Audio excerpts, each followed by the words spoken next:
네, 시청자 여러분 안녕하십니까. 행복한 경기의정 민생돋보기의 김준우입니다. 오늘도 경기도의회 소식으로 시작하겠습니다. 변함없이 홍인아 씨와 함께하죠. 안녕하세요. 네, 안녕하세요. 네, 오늘 첫 번째 소식 어떤 내용인가요? 네, 첫 번째 소식을 전해드리기에 앞서서요. 네네. 매년 11월이면 도의회에서 열리는 의정활동의 꽃이라 불리우는 일정이 있습니다. 혹시 아나운서님 어떤 일정인지 알고 계시나요? 네, 뭐 저야 이 프로그램을 좀 오래 했으니까 당연히 알고 있죠. 이제 네. 국회에 국정감사가 있다면 네. 지방의회에는 행정사무감사가 있죠. 맞습니다. 네. 그런데요, 맨날 이렇게 매번 맞춰주셔가지고 사실 네. 질문하는 입장에서 참 재미가 없어요. 아, 그래요?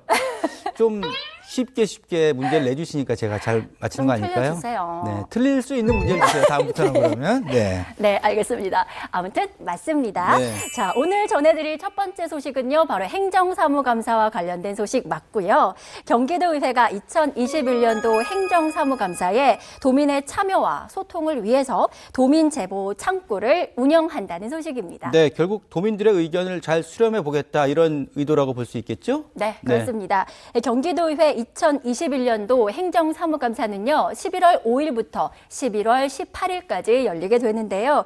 그동안 도정이나 교육행정에서 위법하거나 부당한 일을 당했거나 또 주요 시책과 사업에 대한 건의사항 등이 있으시다면 주저하지 마시고 제보해 주시면 되겠습니다. 네, 주저 없이 제보해 달라 이렇게 말씀해 주셨는데 어떻게 하면 됩니까, 그럼? 네, 경기도의회 홈페이지 내에 도민 참여 게시판을 이용하셔도 좋고요.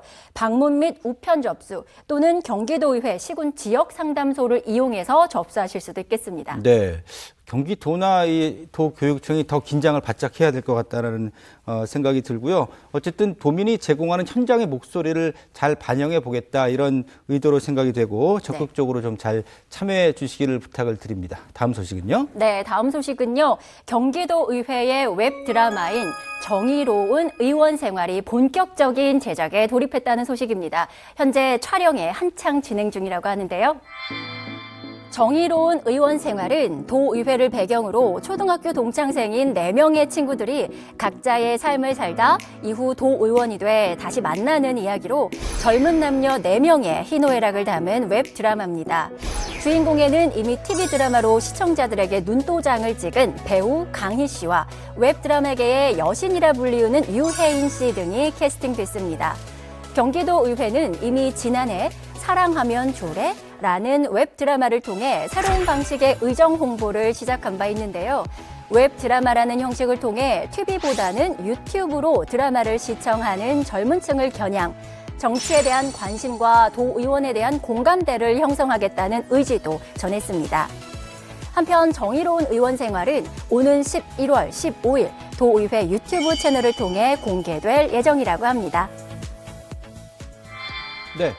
지방의회 최초의 웹드라마 지난해 선보이면서 많은 화제가 됐었는데 이제 올해도 계속 이어졌군요. 기대가 됩니다. 네, 참고로 한 가지 더 말씀드리자면요. 이 정의로운 의원 생활 앞에 정의로운은 이 웹드라마의 주인공들의 성을 딴 제목이라고 합니다. 독특하군요. 또 그런 측면에서 이렇게 지켜봐도 좋을 것 같고요. 네. 자, 재밌는 그런 소식이었는데 이런 콘텐츠를 통해서 어쨌든 도민들에게 좀 더 친숙하게 다가가겠다 이런 의도를 담고 있는 것 같습니다. 자, 다음 소식 전해주시죠. 네, 다음으로 전해드릴 소식은 좀 따뜻한 소식이 되지 않을까 싶은데요. 네. 경기도의회가 만 60세 이상의 취약계층을 대상으로 대상포진 예방접종을 지원하는 조례를 추진 중에 있다고 합니다. 네, 대상포진 상당히 고통스러운 질병이거든요. 네. 게다가 면역력이 떨어지게 되면 이제 발병할 확률이 높은 그런 질병인데 아무래도 이제 연세가 드신 분들은 이렇게 대상포진 걸릴 확률이 높기 때문에 뭐 상당히 반가운 소식이라고 볼 수 있겠네요. 네, 그렇습니다. 특히 사실 대상포진으로 인한 극심한 고통뿐만 아니라 치료 이후의 후유증에 대해서도 많이들 들어보셨을 텐데요. 그럼에도 불구하고 현재 대상포진 백신 접종을 지원하는 부분에 있어서는 이 지자체에서 자체적으로 이루어지기 때문에 그 기준과 방식이 조금씩 다른 실정입니다. 네. 그래서 이에 경기도의회에서는요, 도내에 거주하는 취약 취약계층의 어르신분들을 대상으로라도 예방접종을 지원해주자라는 조례를 추진 중에 있는 겁니다. 이게 지금 대상포진 예방접종은 이제 비급여 항목이라서 이제 보험 적용이 안 된단 말이에요. 그래서 이제 비용적인 부담이 크신데 모처럼 상당히 제대로 된 그 정책이 아닌가 그런 생각이 듭니다. 네, 저도 같은 생각이고요. 저도 면역력이 떨어질 때쯤이면 좀 이렇게 대상포진 났던 적이 있습니다. 30대 네네. 초반쯤에요. 그래서 많은 도민 여러분들께서도 이에 도움을 받아보셨으면 좋겠습니다. 네, 자, 오늘도 경기도의 다양한 소식 홍연아 씨와 함께 살펴봤습니다. 고맙습니다. 고맙습니다.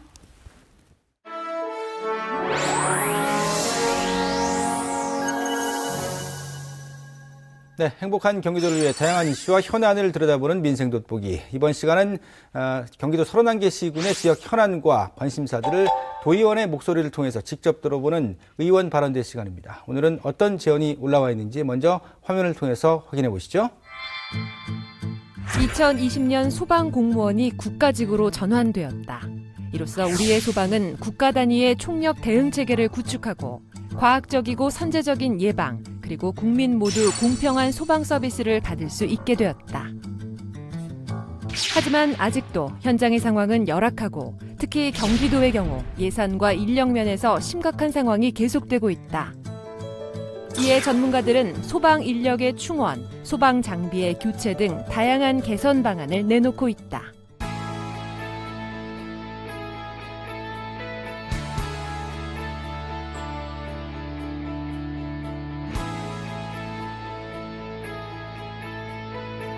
골든타임 확보와 함께 소방공무원의 3교대 운영 등을 주장하는 윤용수 의원의 제언을 통해 소방공무원 인력 지원 방안에 대해 고민해봅니다. 네, 함께해 주실 두 분 소개해 드리겠습니다. 변함없이 서울경제신문의 윤정열 기자 자리 함께해 주셨습니다. 고맙습니다. 네, 고맙습니다. 네, 어서 오십시오. 그리고 오늘 제언의 주인공이시죠. 남양주시의 윤용수 도의원 모처럼 자리 함께해 주셨습니다. 네, 고맙습니다. 안녕하세요. 고맙습니다. 네, 어서 오십시오.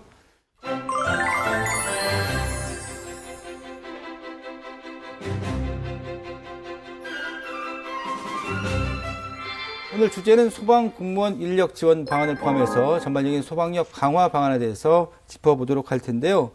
잘 아시는 것처럼 지난해 4월에 지방직 소방공무원이 5만 1천여 명이나 되시는 분들이 국가직으로 전환이 됐습니다. 그야말로 소방공무원분들의 오랫동안 기다려왔던 염원적인 상황이었는데 자, 1년 반 정도 지났습니다. 어떤 부분이 이제 달라졌는지 좀 먼저 평가부터 좀 들어볼까요? 일단 이제 소방공무원들이 이제 국가직하고 지방직하고 네. 이완화 조직이 돼 있다가 이제 지난해 4월 1일 날 이제 모두 이제 국가직으로 전환됐지 않습니까? 네네.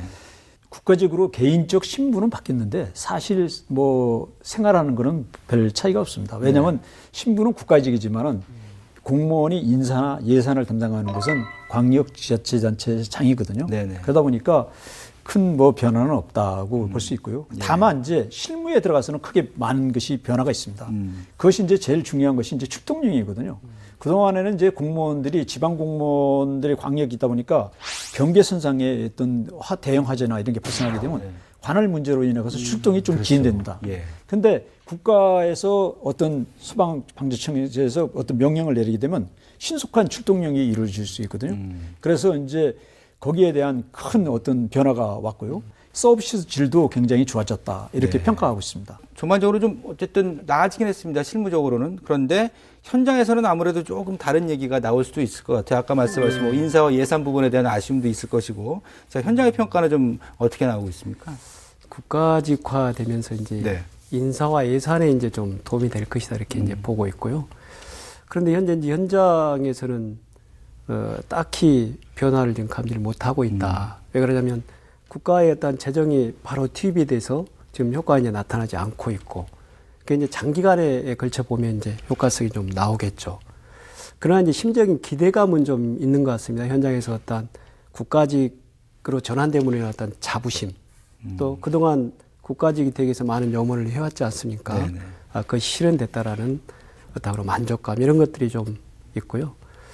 또 이제 소방 전문 병원이라든지 어떤 소방관들의 어떤 처우 개선 이 문제에 대해서는 굉장히 기대감을 나타내고 이제 있는 것이죠. 예. 그리고 또 한편으로는 이러한 제한도 좀 있습니다. 제가 소방조직법이 제정이 됐지 않습니까? 그런데 이걸 좀 개정이 됐으면 좋겠다. 그러니까 현장에 좀 맞게 어떠한 개정을 원하냐면 경찰 같은 경우는 그러한 이제 경찰 조직법에 의한 체계가 그런데 이 청장이 있다고 하면 뭐 부장, 과장, 팀장 이렇게 돼 있는데 네. 저희 소방은 그냥 소방 본부장이 있다면 바로 과장, 팀장 이 체계가 돼 있어요. 그러다 보니까 조직 체계를 좀 재정비해서 본부장과 부본부장 또는 과장, 팀장 이러한 선으로 좀 개편이 됐으면 좋겠다. 이러한 얘기를 많이 좀 하고 있고 네. 또 향후에 저희들이 그런 거에 관심을 가지고 또 보고 있습니다. 네. 자, 그러면 이제 경기도로 이제 분위기를 좀 바꿔서 국한에서 봤을 때 소방 공무원분들 경기도는 현황이 좀 어떻게 나와 있습니까? 소방관의 이제 그 현황이라고 하면 일단 소방관의 이제 수가 네. 좀 될 것 네. 같고.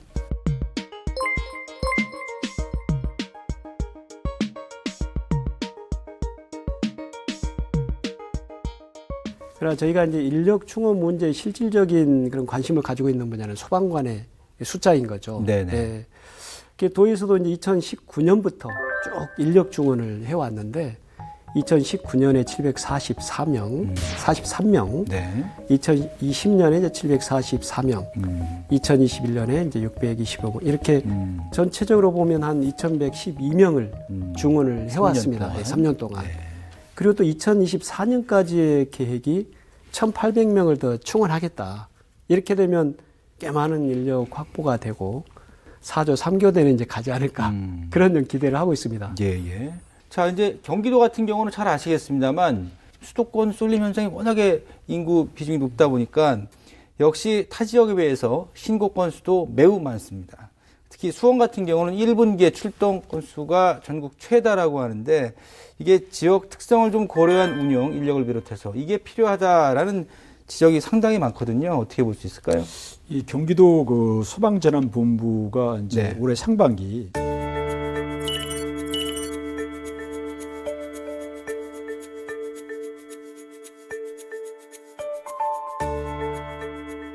이 가운데 이제 그 수원 지역이 이제 출동 건수가 많은 것은 이 수원 출동 건수가 요 1분기에만 올 들어서 1분기 통계가 있거든요. 1분기 통계에 보면 27,585건이 있습니다. 근데 대다수가 보면은 이게 구급 출동이 많아요, 여기는. 수원은요. 다른 지역에 비해서. 네. 근데 이제 수원 같은 경우에는 소방서가 다른 지역에 비해서 이제 두 곳이 있습니다. 수원은. 물론 이제 전국에 이제 경기도 내 소방서가 35개가 있어요. 31개 시군 중에서 이제 있고 나머지 두 곳이 있는 것이 이제 수원, 네. 고양, 뭐 평택, 용인 이렇게가 하나씩 더 있는 거거든요. 구급차는 17대에 불과해요. 네네. 그런데 구급 대원들은 또 128명입니다. 구조하는 게 요원들이 응급 지원들이. 근데 이제 구급차 한 대당 보통 운전기사 한 분하고 소생을 위해서 두 분이 탑니다. 그래서 보통 그래서 3명이 탑승을 하게 돼 있는데 이 탑승률이 3명 탑승률이 뭐 35%가 채 안 돼요. 평균에 많이 모자라죠. 예. 그러니까 전국에 비하면 이게 86%가 되는데 이 수원 같은 경우가 이렇습니다. 네. 특히 절대적으로 아직 여전히 부족하다 이렇게 볼 수 있습니다. 이게 좀 지역적으로 이렇게 좀 균일하게 좀 비슷하게 가야 되는데 인구 대비나 어떤 뭐 지역적 특성이나 이런 것들이 좀 약간 맞지 않아서 좌우 균형이 좀 안 맞는다라는 느낌이 좀 드네요. 수원 같은 경우 특히 3인 탑승률이 30%대라고 하니까 이 구급 상황이 왔을 때에 상당히 좀 걱정이 많이 되는군요. 현장 말씀을 아까 잠깐 해주시긴 했는데 그래도 일단 인력 충원이 됐다 하더라도 인력난이 좀 가장 와닿는 그런 어려움일까요? 저희가 이제 왜 이런 인력난을 겪을 수밖에 없는가? 이 네. 업무 자체에 대한 문제 때문에 그런 것이겠죠. 이게 하루 8시간만 근무하는 게 아니라 24시간 근무를 하게 되잖아요. 네. 그렇게 되면 이거 오전 뭐 9시서부터 그 다음날 9시까지 근무를 한다고 하더라도 24시간 근무를 하게 되고 우리 지금 경기도에서도 보면은 약 11,053명 중에서 거의 76.3%에 해당하는 8,427명이 교대 근무를 이제 하고 있거든요. 그리고 나머지는 이제 26.3% 정도가 일근 근무를 네. 하고 있는 것이고 그러니까 그나마 이 장기간의 어떤 그런 장시간의 근무에 노출이 되지 않는 정도가 4조 3교대로 보는데 네. 현재는 2조 2교대를 하는 곳도 있고 또 3조 2교대 국가에서도 지금 2020년까지 2만 명 그 충원을 그렇죠. 약속한 바 있고 예. 특히 올해 정도 지나면 그러니까 4조 3교대는 아니지만 그냥 평균적으로 3교대 정도는 확보될 수 있을 것 같다. 이제 이런 얘기를 하고 있는 것이죠. 예. 근데 지금 말씀을 쭉 들어보면 최근 3년 동안에 2천여 명 정도가 충원이 됐고 그렇죠. 그러면 그전보다는 3년 이전보다는 충원 속도가 좀 빠른 건가요? 그렇죠. 아무래도 네. 이 민선 7기가 되면서 이 소방 인력에 대한 집중적인 투자를 하고 있기 때문에 기존보다는 좀 충원 속도가 좀 빨라지고 있다. 이렇게 이제 보고 있습니다. 근데 충원을 했음에도 지금 인력난이 심하다 그렇죠. 보니까 그럼 그전에는 더 심했다는 얘기잖아. 더 그렇죠. 열악한 근무 환경이었다라는 얘기인데 그래서 아까 3교대 말씀을 계속 해주신 이유가 역시 이것이 결국 소방 서비스와도 직결이 되는 거잖아요. 추가로 좀 3교대 말씀을 좀 더해 주시고 현재 예상되는 진행 상황이랄까요? 뭐 네. 향후 얘기도 좀 해주실까요? 이제 3교대라고 하는 것은 이제 조를 나누면 4조 3교대라고 네. 할 텐데 그냥 저희가 현재로서는 이제 3조 2교대가 많습니다. 그러면 2개조가 근무를 하고 1개조는 쉰다라는 그런 개념이거든요. 네네. 그럼 이제 3조 3교대로 간다고 하는 건 다 근무로 들어가냐면 꼭 그렇지는 않아요. 그러니까 보통 하루에 두 개 조가 들어가고 한 개 조는 쉬는데 쉬고, 거기에 인력 배분을 해서 어떻게 시간 배분을 할까 이 문제가 네. 있는 것이죠. 그러면 야간 근무는 저희가 이제 장시간 근무일 수밖에 없어요. 특히 네. 야간 근로가 들어가면 이틀을 쉬어줘야 됩니다.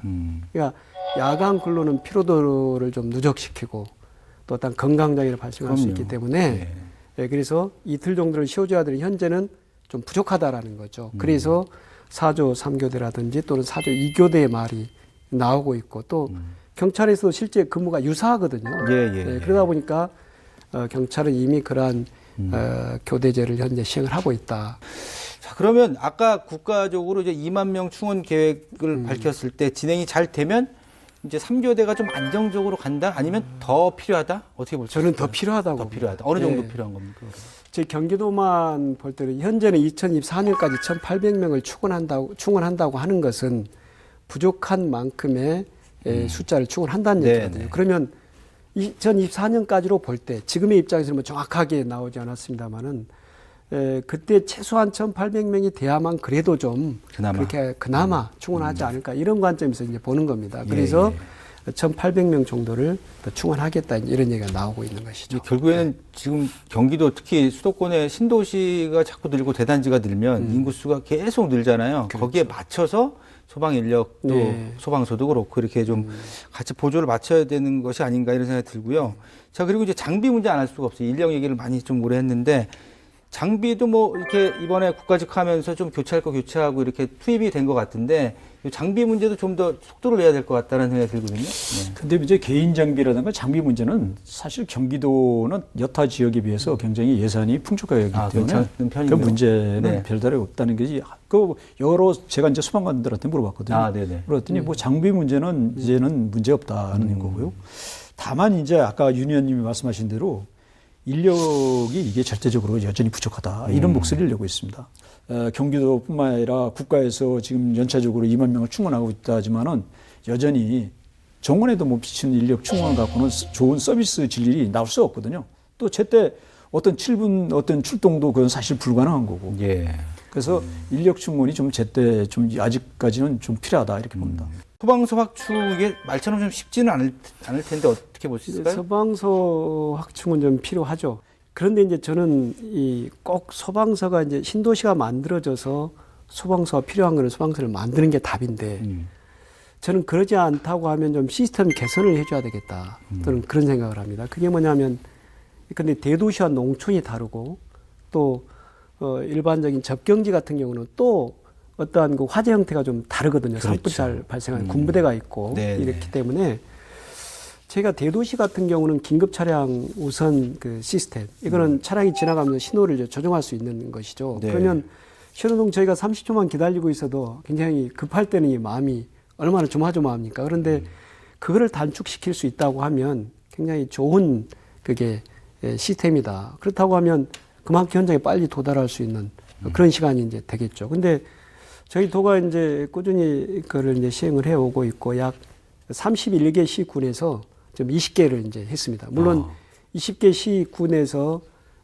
뭐 만족스럽게 하진 못한 거죠. 어떠한 복잡한 지역이라든지 또 각 지자체의 도움이 필요해요. 거기서 돕지 않으면 저희가 또 할 수 없는 겁니다. 네네. 근데 현재로는 한 10곳 정도가 지금 못하고 있는데, 올해 이제 또 추진을 해왔고, 내년에 이렇게 쭉 시행을 하다 보면 아마 이거는 굉장히 좀 좋은 제도로 평가를 받고 있기 때문에 네네. 아마 지자체에도 협조는 이제 하려고 합니다. 그래서, 근데 농촌 지역은 이게 긴급 차량 우선 시스템이 있다 하더라도 길어요. 거리가 멀고. 그렇죠. 그러니까 이게 상대적 효과가 좀 덜 합니다.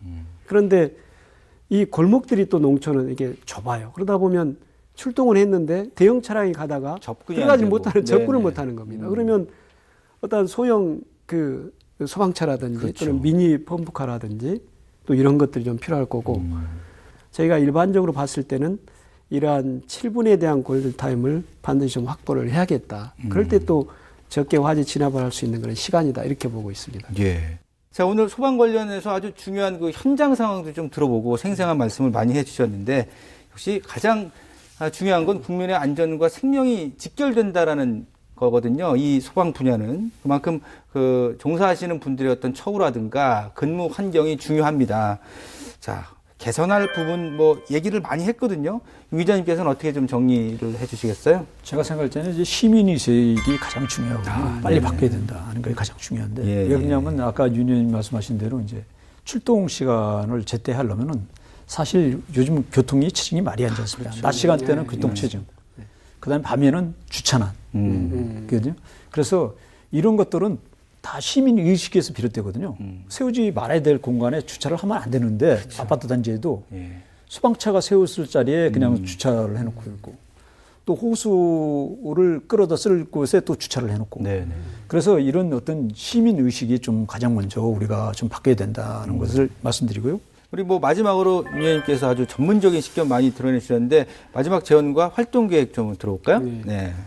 저는 소방관들의 어떤 전문성 확보에 대한 관심을 좀 가지고 있습니다. 이게 뭐냐면 교육 훈련에 좀 집중을 해야 되겠다. 현재 인원이 부족하기 때문에 다른 일을 해야 된다라는. 그러면 전문성이 떨어지는 거죠. 연차 예. 쌓여가는데 실력은 비례하지 그렇죠. 못하고. 그러니까 제가 가장 안타까운 게 이것도 다 인원의 문제가 이제 결부돼 있는데 네네. 이러한 어떤 전문화되고 이 교육 훈련을 통해서 이러한 위험에 대처할 수 있도록 잘 한다면 아마 그러한 화재 진압도 좀 빨라질 것이고 또 네. 어떤 소중한 생명도 덜 잃게 되고 이러한 좀 효과를 볼 수 있을 것이다. 이게 결과적으로는 우리 어떤 국민의 생명과 안전을 담보하는 일이다. 그러면 자 이렇게 되려면 인원이 확정이 돼야 됩니다. 네. 돼야 되는데 현재 시점에서는 어떻게 할 거냐. 저는 이 생각을 해봤어요. 이렇게 퇴직 공무원들이 많습니다. 그러니까 어쩔 때는 119 안전센터는 비워놓고 출동을 해야 돼요. 네. 뭐 경미한 또 이런 벌집이나 동물폭에 출동을 해야 그렇죠. 돼요. 그런데 이런 전문화된 어떤 소방 인력들이 나가야 된다라는 거죠. 그래서 저는 이러한 경우를 정말로 이 퇴직 공무원들의 어떤 이 경험이나 노하우가 있기 때문에 그분들을 활용하는 제도. 예컨대 채용을 하는 거죠. 어떤 그 일정한 연령대 이상이 된 분들 좀 채용을 해서 그런 근무를 할 수 있게 한다든지. 또 의용소방대가 보조 역할을 하지만 굉장히 중요한 역할을 이제 그렇죠. 하고 인원이 있고. 상당하잖아요. 예, 실제로 또 우리가 예산을 이렇게 많이 편성을 하고 네. 있거든요. 그러면 그분들에게 좀 경미한 이러한 그 재난, 예컨대 동물 포획이라든지 어떤 벌집 제거 이런 거는 좀 일단 이탁을 좀 맡긴다든지 앞으로 그러한 점에 좀 관심을 가지고 저도 노력을 좀 하고 있습니다. 네. 오늘 뭐 소방 인력 그 지원 방안에 대한 말씀을 중심으로 해서 결국 그것이 소방력 강화 얘기거든요. 디테일하고 아주 구체적이고 현실적으로 와닿는 말씀을 상당히 많이 들었던 것 같습니다. 결국 오늘의 결론은 지역 시스템에 맞는 지역 현안에 맞는 소방 시스템의 정착. 뭐 이렇게 하면 될까요? 예, 이렇게 좀 마무리를 지으면서 인사를 나누도록 하고 소방관의 전문성 확보 관련된 부분도 상당히 인상적이었던 시간이었던 것 같습니다. 저는 함께해 주셔서 진심으로 감사드리겠습니다. 고맙습니다. 네, 고맙습니다. 네.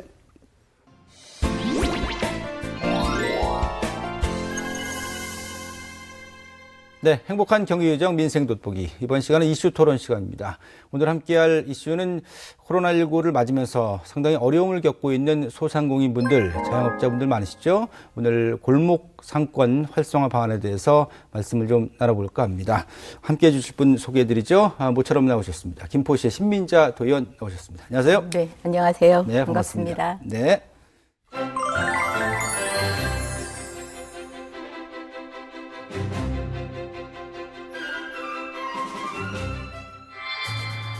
올해도 지속되고 있는 코로나19. 우리 경제의 중추 역할을 담당하고 있는 소상공인 자영업자들이 고통받고 있다. 한 통계에 의하면 골목상권 매출액이 78.5%가 감소했다고 하는 상황. 과연 무너져가고 있는 골목상권을 살릴 수 있는 방안은 무엇일까? 이에 경기도에서는 전도민 재난지원금 지급 희망상권 프로젝트 등의 사업을 통해 소상공인들에게 다가가고 있다. 또한 경기도의회 신민자 의원이 대표 발의한 경기도 골목상권 공동체 육성 및 활성화 지원 조례안을 통해 다양한 지원 방안도 마련하고 있다. 사각지대에 놓인 소상공인들의 어려움을 살펴보고 골목상권 활성화를 위한 현실감 있는 제도와 정책은 무엇인지 함께 고민해 봅니다. 네, 오늘 함께할 이슈 골목상권 활성화입니다. 코로나19를 겪으면서 소상공인분들의 너무나 가슴 아픈 사연들이 많았습니다. 스스로 생을 마감하시는 분들의 보도를 접할 때마다 이 코로나19가 빨리 종식이 돼야 될 텐데라는 생각밖에 안 들던데요.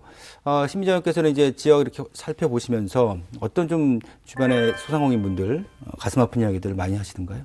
저와 가깝게 지내는 이웃에 사는 소상공인이나 자영업자들한테 생긴 그런 안타깝고 그런 소식들은 사실은 가깝게 접하지는 못했어요. 그렇지만 코로나 상황에서 이제 영업 시간 제한을 받는다든가 또 집합 금지를 금지 제한 관련된 업종에 종사하시는 자영업자들이나 소상공인들은 진짜 어려운 상황들을 겪고 계시죠. 네. 그런 분들은 소리도 못 내시는 것 같아요. 지금 상황들은. 그래서 진짜 삶이 완전히 파괴되는 그런 상황에서는 행정적인 지원이나 재정 지원 가지고 좀 해소될 수 있는 그런 상황을 넘어선 부분들이 많이 있다라고 생각합니다. 뭐 그러다 보니까 이제 저희 오늘 말씀 나눌 이제 골목 상권 관련해서도 매출액이 제가 봐도 정말 큰 폭으로 감소를 했더라고요. 예. 올해 이제 상반기 골목 상권 그 자영업자 10명 가운데 8명이 지난해 같은 기간에서 한 매출이 뚝 떨어졌다. 이렇게 목소리 내는 것이 공통적입니다. 예. 그 한국경제연구원이 발표한 올해 상반기 골목 상권 현황 및 하반기 전망 조사에 따르면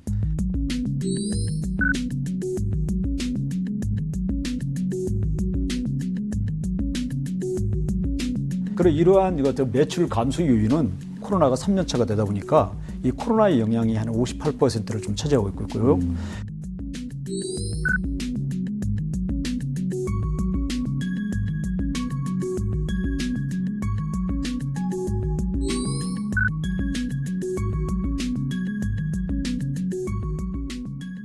이 같은 어려움 호소는 올 하반기에도 뭐 이어질 것이라는 전망이 응답자의 한 63% 이상이 응답하고 있습니다. 예.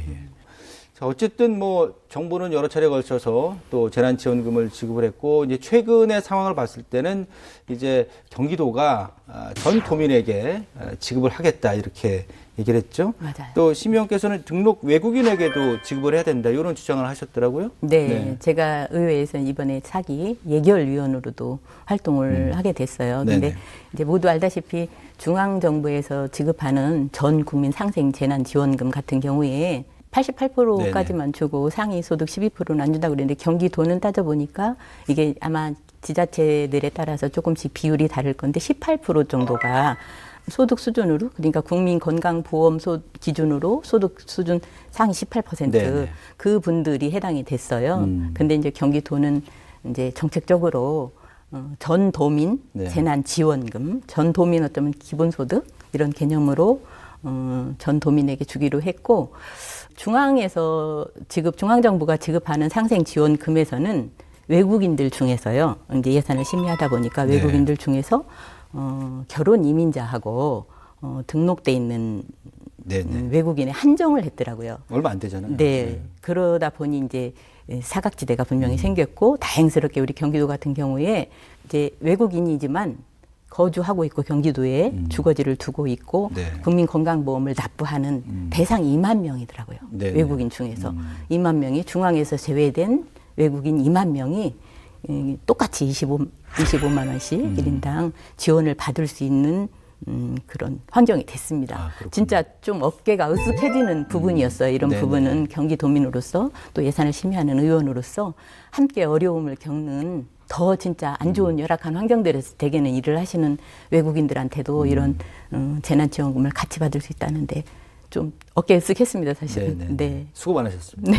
공정의 개념에서 봤을 때는 뭐 올바른 그런 뭐 주장과 함께 또 이렇게 진행을 하신 것 같고요.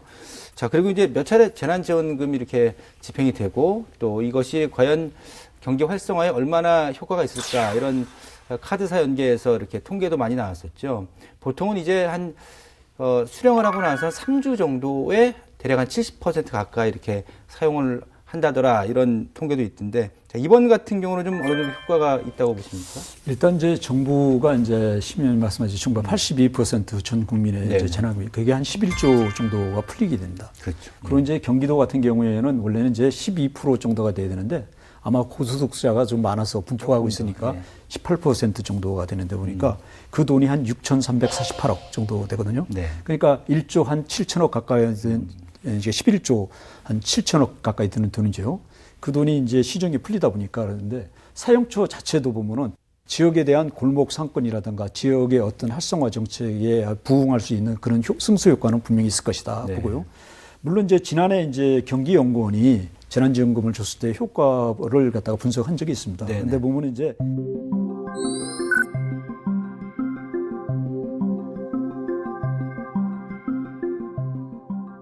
생활에 필요한 것들을 갖다 쓸 수 있기 때문에 사용하고 또 직접적으로 사용했고 네. 그렇기 때문에 그런 효과는 분명히 있다 이렇게 전망하고 있습니다. 일단 꼭 필요한 그런 뭐 필수품이라든가 또 식생활에 이렇게 소비를 많이 했다 이렇게 볼 수가 있고 현장에서 제가 느낀 예. 게 정말 지역 경제 활성화에 기여했구나라는 걸 느낀 게 네. 저는 전 국민 재난지원금 대상자였어요. 네네. 그리고 이제 출생연도 끝자리가 일자라 발표되자마자 신청을 했더니 다음 날 경기 지역 기업화폐 저희 지역인 김포페이로 딱 적립이 된 거예요. 네네. 그걸 갖고 저는 추석 전날 저희는 5일장이 쓰는데 네. 장날이 아님에도 불구하고 대목장이라는 게 씁니다. 아, 그렇죠. 그때 우리 지역에 있는 선출직들하고 함께 인사도 드릴 겸 네. 장을 돌면서 잘 썼습니다. 예.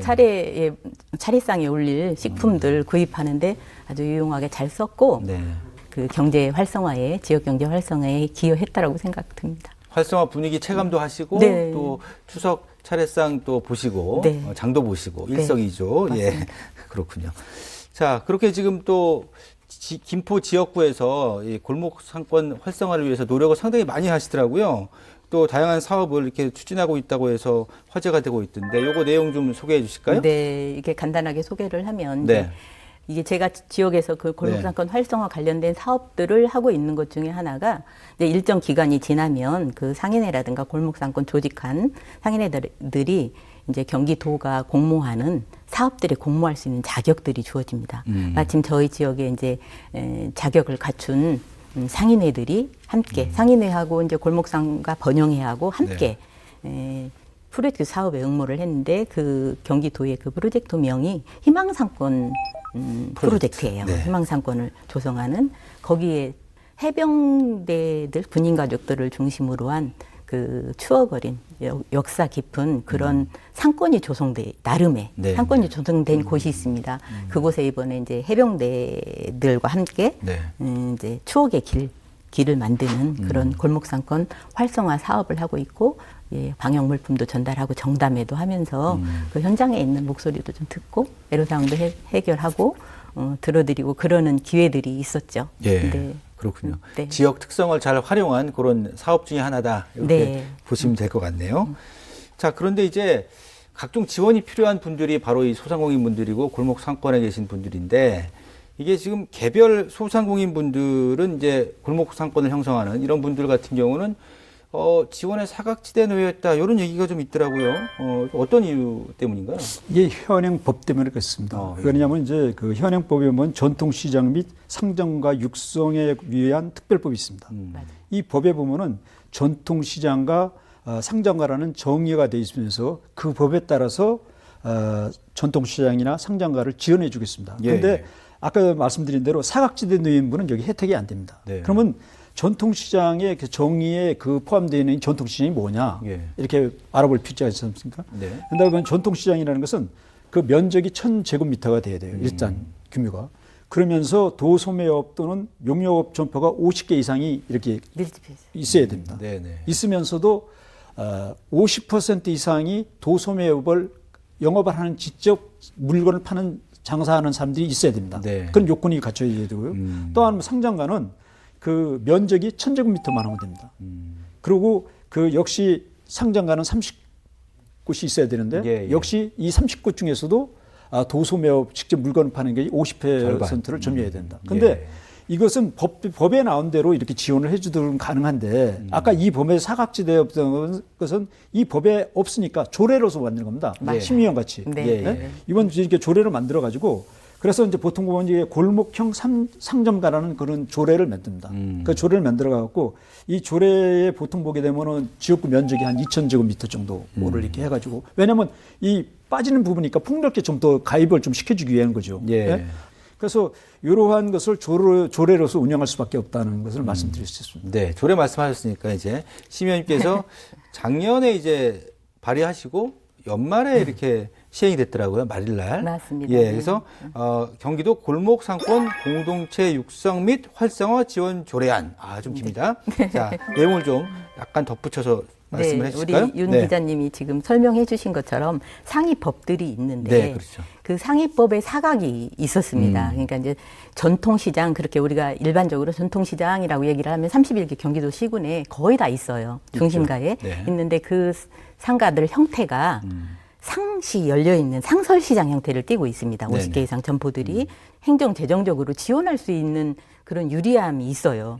그렇게 해왔고 또 상점가들도 50개 이상 점포가 그렇게 모여 있으면 지원할 수 있는 법적 근거가 있었는데 사각이 있는 거예요. 그렇죠. 이제 저희 김포를 예를 들면 전통시장이라고 등록돼 있는 상설화돼 있는 시장이 없는 곳이에요. 네. 대신 좀 특성화돼 있는 5일장이 읍면에 이렇게 네 군데가 5일마다 번갈아 가면서 열리는 네. 이제 5일장이 있습니다.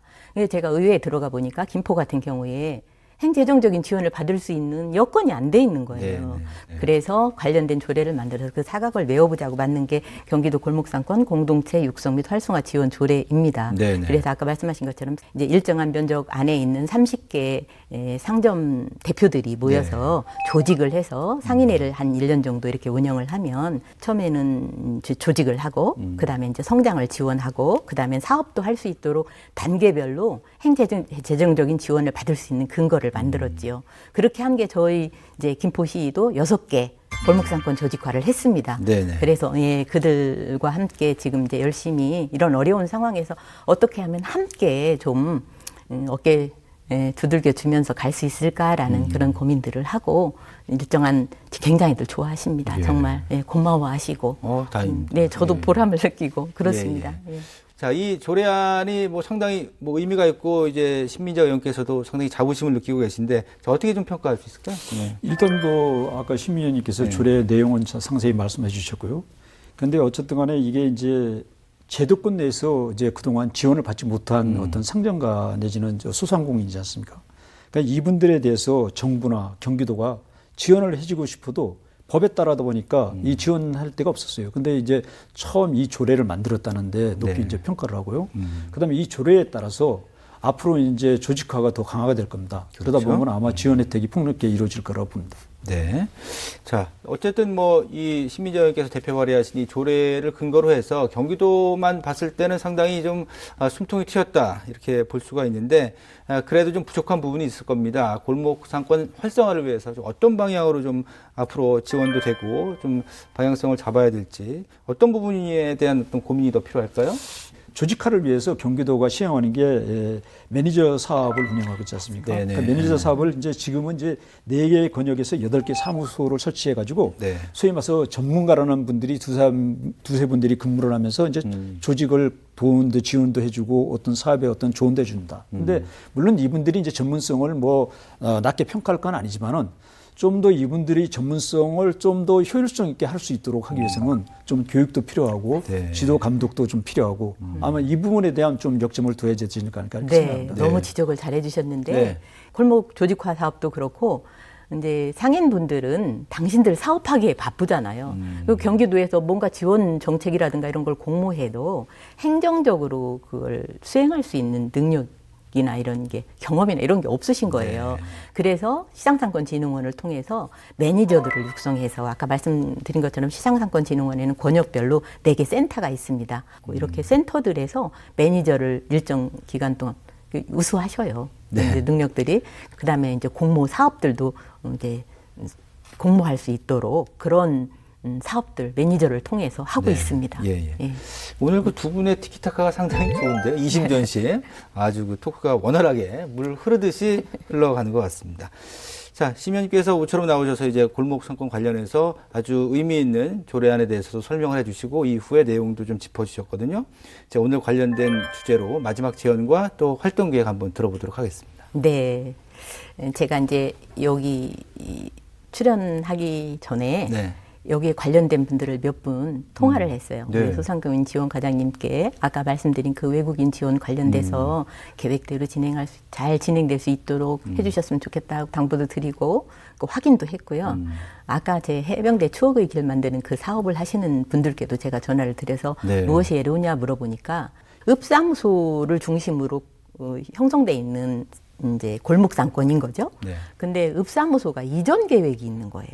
내년 연말에. 그러니까 그걸 너무나 염려하시는 거예요. 그런데 마침 이런 사업으로 상인들이 똘똘 뭉쳐서 뭔가 으쌰으쌰 할 수 있는 기회가 된 거예요.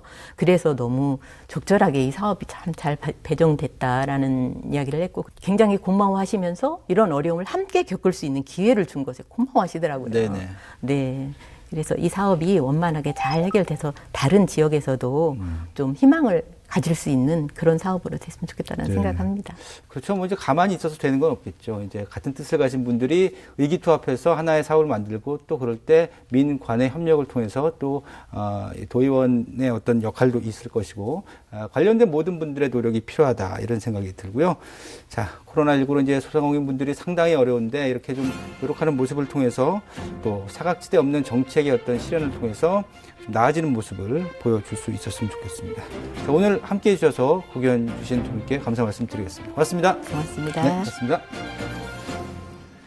자, 빠르게 백신 접종률이 높아지고 있습니다. 이제 70%를 이미 훌쩍 넘겼죠. 그러나 확진자 수는 좀처럼 줄지 않고 있어서 걱정이 많습니다.